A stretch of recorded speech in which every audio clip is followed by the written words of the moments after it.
Selamat datang di VUCA World, Mas. Demikian ucapan singkat dari seorang pakar foreign policy yang setiap minggu datang ke kantor tua saya di Bilangan, Jakarta Selatan. Dia sudah senior, umurnya di Bilangan 64 tahun sekarang. Secara finansial dia sudah freedom, rumahnya hanya berjarak 500 meter dari SCBD yang luas dan asri dengan halaman lebih dari 1000 meter. Pajak tahunannya 400 juta. Bayangkan, dia mengatakan kayak sewa aja punya aset di tengah Jakarta. Dan ke kantor saya sebulan minimum sekali. Kantor saya tua, namun kalau saya ke sana pasti jadi tempat tongkrongan. Sebulan paling 2-4 kali saya ke kantor tersebut. Paling buat ketemu para komisaris tua dan rekan-rekan senior. VUCA World itu apa, Pak? Demikian saya menghentikan saat menandatangani dokumen pekerjaan rutin saya di sana. Mas, harus tahu saat ini dunia lagi melakukan keseimbangan baru. Bergeser dengan cepat pendulum kepentingan. Dia mulai menjelaskan sambil duduk di sofa di hadapan saya. Dan saya juga pindah ke sofa dari meja kerja tua saya itu. Dia melanjutkan. Dulu Romawi, Bizantium, Babilonia bisa ribuan tahun berkuasa, menguasai kehidupan wilayahnya, hegemoninya. Sekarang 70 tahun Amerika berkuasa sejak Perang Dunia Kedua. 5 hal yang didominasinya sekarang hanya 2,5 saja. Sisanya sudah diambil negara lain. Bayangkan, apa nggak murka itu Amerika? Romawi selama 1000 tahun baru di-challenge, ditantang 8 kali oleh bangsa lain.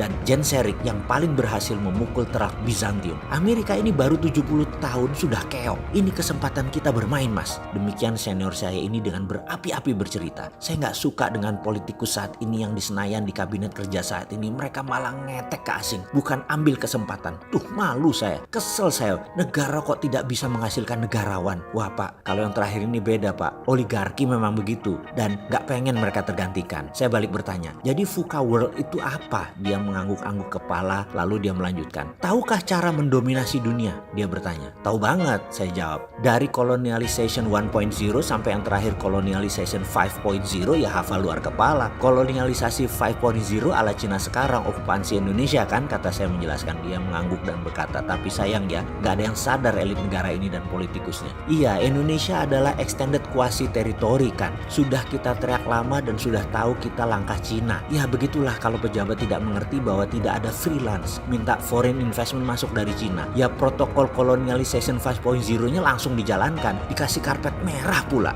kata dia. Gara-gara kelemahan seperti gini, negara kesatuan tuh bisa bubrah nantinya. Ya awalnya karena tidak paham pergeseran interest negara besar. Kedua, intelijen negara tidak terlalu membaca hal ini. Elit tidak paham, arahnya menakutkan, disintegritas dan ekonomi nukik ke bawah. Oke, saya minta kembali menjelaskan VUCA itu apa sih, Bos? Begini melihat VUCA, kalimatnya mulai terarah. Dunia saat ini mengalami aging society. Penduduk yang berusia tua itu semakin banyak, betul? Saya mengangguk. Masuk ke dunia artificial intelligence, robotik, blockchain, dan bioteknologi. Nantinya tidak perlu banyak manusia yang bekerja. Hingga unemployment dari tahun ini ke tahun depan meningkat tajam. Plus efek corona dan ini merubah bisnis model dunia. Tapi untuk menjalankan protokol itu dunia harus di-reset, harus di-restart. Ini bingungin kalau pemerintah masih menganggap semua ini biasa, bukan wartime. Pasti nggak kebaca hal-hal seperti ini. Pasti bubrah semua sendi bernegara. Beda kalau mau membangun kekayaan pribadi tanpa jabatan, tanpa korupsi, tanpa warisan. Ya nonton aja videonya si Bosman Sontoloyo itu, Road to Billionaire. Selesai urusan. Kalau bernegara ya harus paham apa isi para negara preman itu otaknya. Kembali ke urusan geopolitik dunia. World domination country terus bersaing untuk survival of the nation masing-masing. Untuk survive negara mereka. Mereka rela makan negara lain.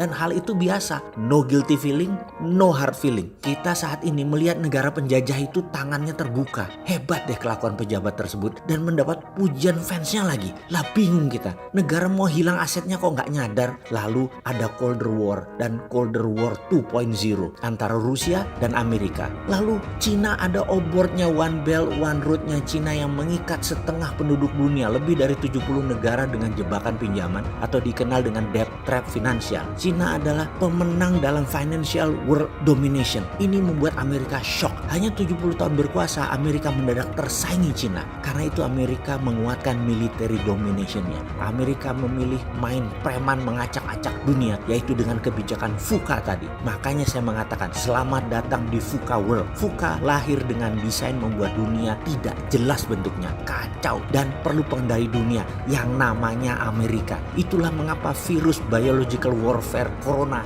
dilepas. VUCA itu singkatannya adalah vulnerable, uncertain, complex, dan ambiguity. Lihat Indonesia sekarang, masih mikir lokal hal ini, masih mikir sentimen agama, masih mikir politik 2024. Pikir rakyat, komandan, melek dikit lah, jangan naif-naif banget bernegara.